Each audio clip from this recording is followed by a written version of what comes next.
Might add, I wasn't competing at the Olympic Games. I was there in a media capacity. I'm not going to get close to competing in anything over there, but it was a good experience. I'm not sure what else I've got to add. They were 3 really good presentations, and they all pretty much point to why everyone will be a content marketer, whether you're a content marketer now or in the future. But I've been trumped by all 3 of them, so that's really good. It means we're talking about the right thing, which is excellent. Before we start, I just want you to have a little think, because halfway through this presentation I'm going to ask you a question. So I actually want you to think about what content you prefer to engage, pretty much what you're interested in. Are you interested in audio, video, stills, graphics, or text? So have a little think about that, not too hard, because I want you to keep listening, but I'll ask you a question halfway through. So what is content marketing? And I've got this definition not from Wikipedia, I've got it from the Content Marketing Institute. Content Marketing Institute says, content marketing is a marketing technique of creating and distributing valuable, relevant, and consistent content to attract and acquire a clearly defined audience with the objective of driving profitable customer action, which is pretty much what everyone said so far.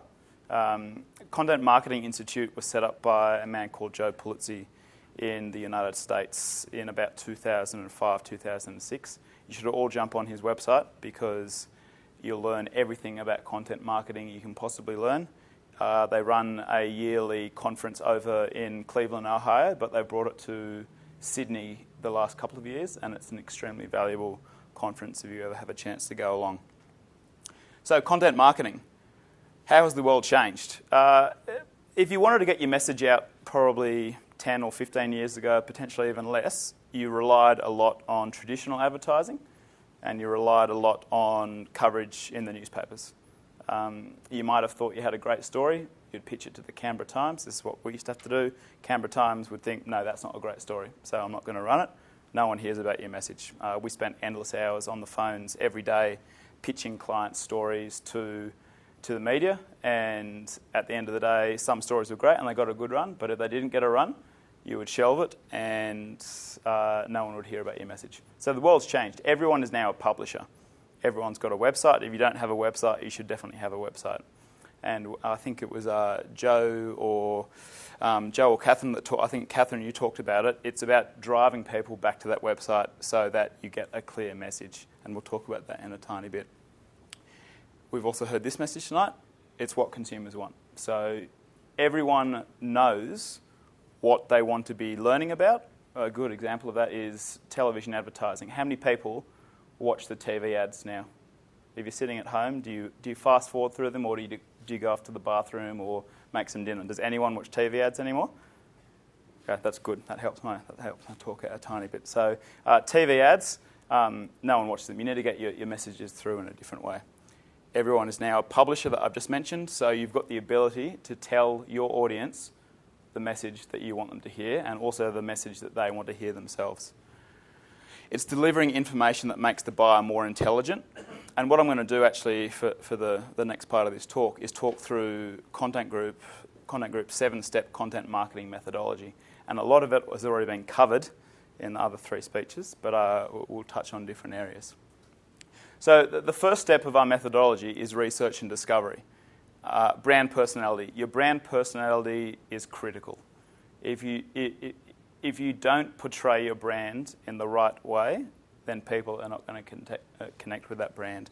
That comes through the voice, and voice has already been talked about. So you need to get your voice right. You need to work out in your content marketing workshops the voice of your brand. So it needs to be humanised, which we've talked about also, but it really needs to connect with the people that are listening to your message.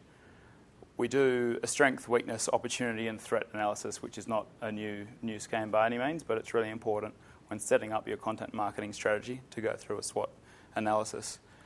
Setting in place your goals. That's been touched upon tonight also.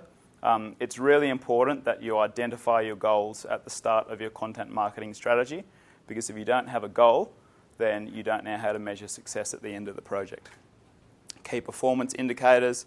Budget, once again. There's no point building a Ferrari if you don't have the resources to run that Ferrari. So it's really important to understand the budget at the start of a project, and also the resources that you have to then complete that project. If you don't have the resources to monitor Facebook every day or 24 hours a day, or the resources to write 3 or 4 blogs a week, then there's no point going through a full content marketing strategy. We'll talk about blogs in a second as well. In the strategy must sit beneath the business plan. So there you've got communication objectives and you've got business objectives. The communication objectives have to lead to the business objectives that you want to achieve. Otherwise it won't work. You need to have a vision. You need to have a mission, values, and tactics to achieve that vision and mission. Audience, which is something that's been talked about as well. The audience is key in terms of work. The audience, is key in terms of how you're going to get that message out. So, as part of our content marketing workshops, we spend a considerable amount of time developing personas. So we don't want to just know that, for example, if the audience is buying a house, we don't want to just know that they're trying to buy a house. We want to dig a bit deeper in there and work out, are they 25 to 45-year-olds? Do they have full-time jobs? Do they like consuming their content in an email format or a video format?